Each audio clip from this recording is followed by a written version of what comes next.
In the far northern world, where the wind glows with color, Mulan traveled on her loyal horse-con. Snow stretched for miles like a white quiet ocean. Her cloak fluttered behind her, and in her hands, she carried a very old scroll from the Imperial archives. The scroll spoke of a dragon of eternal winter, a guardian spirit, who moved like light in the sky and kept the magic of the world in balance. It warned that the dragon had fallen silent many moons ago. When a guardian sleeps too long, the world begins to change in strange ways. The enchanted forest welcomed her as she stepped across its border. The trees rustled with soft voices, and the air glittered as if tiny stars were floating in daylight. There she met Elsa. The fifth spirit stood tall, her hair shining like silver frost, her smile warm like evening candlelight. Mulan bowed with honor and great respect. Elsa bowed to her eyes bright with recognition. She felt that this visitor was not only a warrior, but someone who carried a heart full of loyalty and truth.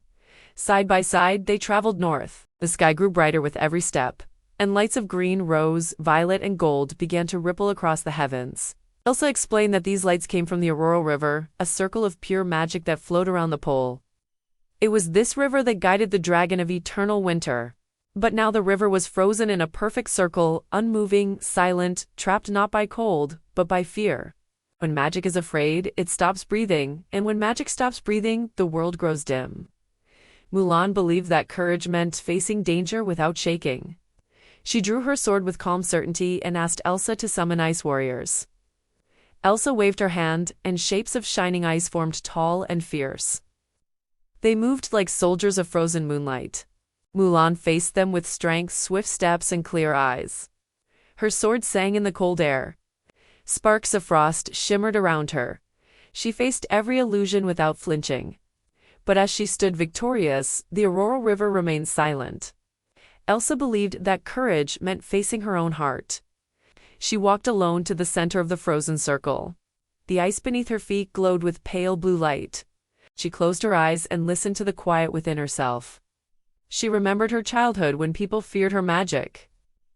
She remembered the ache of being different, of trying to hide her power and her true self.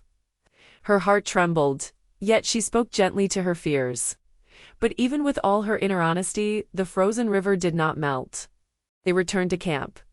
Beneath a sky of rusting colors, a soft campfire burned between them, and Mushu popped his head out from behind Mulan's pack, insisting loudly that, if a dragon was missing, only another dragon could fix it.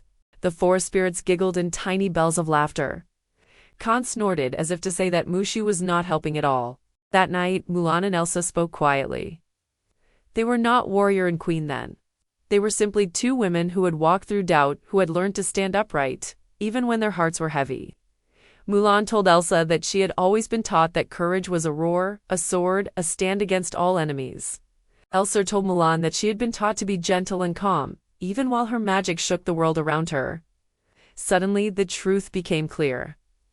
The Aurora River was not waiting for one kind of courage. It needed both. Courage on the outside and courage on the inside. Courage to protect others and courage to be honest about who you are. Only when both kinds joined could the circle breathe again. Together, they walked across the ice to the frozen source of the river. The wind began to twist and hum, as if it recognized what they were about to do.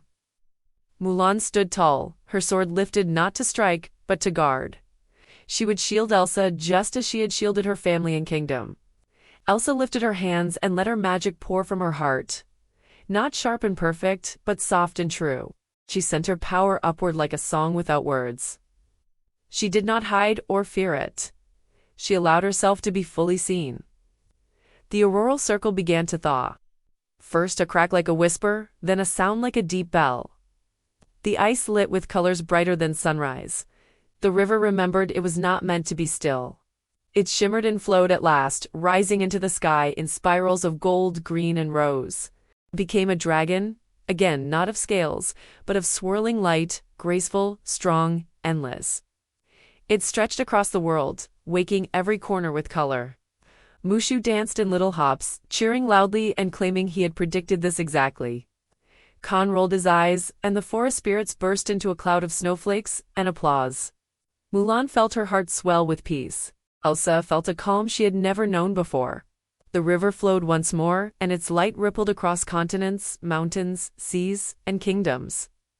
Courage had not returned in a shout, but in balance. Two kinds of bravery joined at the same moment. Elsa learned that sometimes strength is a sword lifted to protect, and sometimes strength is the soft truth of who you are. Mulan learned that a heart can be a battlefield too, and that gentle courage is not lesser than bold courage. They parted beneath the swirling dragon of light, now fully awake. Mulan rode south with Mushu chattering proudly. Elsa stood in the snow, the river circling overhead like a promise of harmony. The sky glowed with every color of dawn. The circle was unbroken, and courage lived in every shade of the light above them.